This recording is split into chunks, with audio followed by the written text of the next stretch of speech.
সম্মানিত উপস্থিতি, যাদেরকে উপলক্ষ করে আজকের আয়োজন, সম্মানিত কৃষক কৃষানী ভাই বোনেরা, আসসালামু আলাইকুম।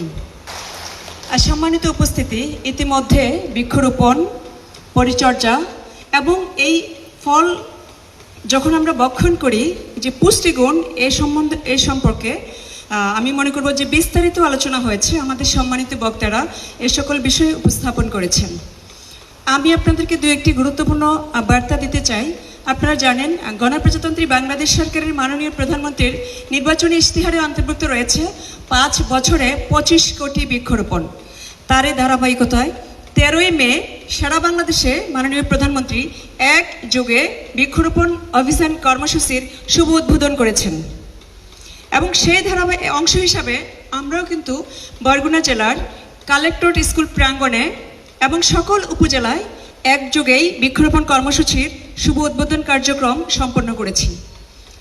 এখন আমাদের প্রশাসক মহোদয় বলেছেন যে আমরা কি আসলে এই মাঝে মাঝে গতানুগতিক যে আনুষ্ঠানিকতা, এটার মাধ্যমে কি কর্মসূচি সীমাবদ্ধ রাখবো?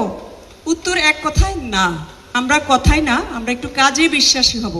আমরা কাজ করে প্রমাণ করব এই উপকূলীয় জেলা কৃষি এবং মৎস্য অধ্যুষিত বরগুনাকে আমরা যে বৃক্ষের সমাহার, সেটা যাতে আমরা এনশিওর করতে পারি। এই মাননীয় প্রধানমন্ত্রীর কর্মসূচির ধারাবাহিকতায় আপনারা শুনলে আনন্দিত হবেন, শ্রদ্ধাবোধ করবেন। ইতিমধ্যেই জেলা প্রশাসন 50 লক্ষ বৃক্ষরোপণের কর্মসূচি হাতে নিয়েছে। আপনাদের জন্য আমার আরও একটি গুরুত্বপূর্ণ মেসেজ হলো, এর মধ্যে আমরা জেলার 12টি বিদ্যালয়ে একজন শিক্ষার্থী একটি গাছ, অর্থাৎ 1 স্টুডেন্ট 1 ট্রি, এই কর্মসূচি হাতে নিয়েছি। আপনাদের সকলকে আজকের এই আয়োজনে আমি আমন্ত্রণ জানাতে চাই।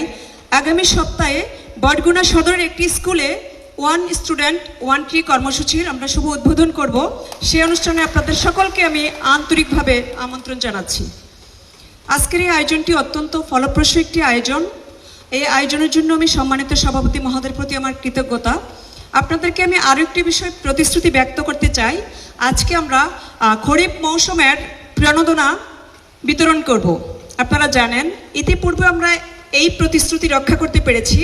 আমাদের তরমুজ চাষিদের মধ্যে যখন আমরা প্রণোদনা বিতরণ করেছি, আমাদের একটি কমিটমেন্ট ছিল, যারা সবচেয়ে বেশি ভালো করবেন তাদেরকে আমরা শ্রেষ্ঠ কৃষক সম্মাননা প্রদান করব এবং সেটি আমরা নিশ্চিত করেছি।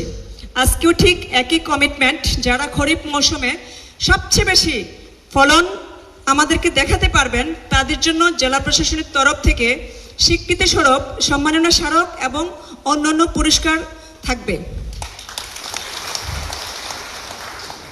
আপনাদেরকে আরো একটি বিষয় আশ্বস্ত করতে চাই, এই যে বৃক্ষরোপণ প্রতিশ্রুতি, বৃক্ষ কোথা থেকে আসবে?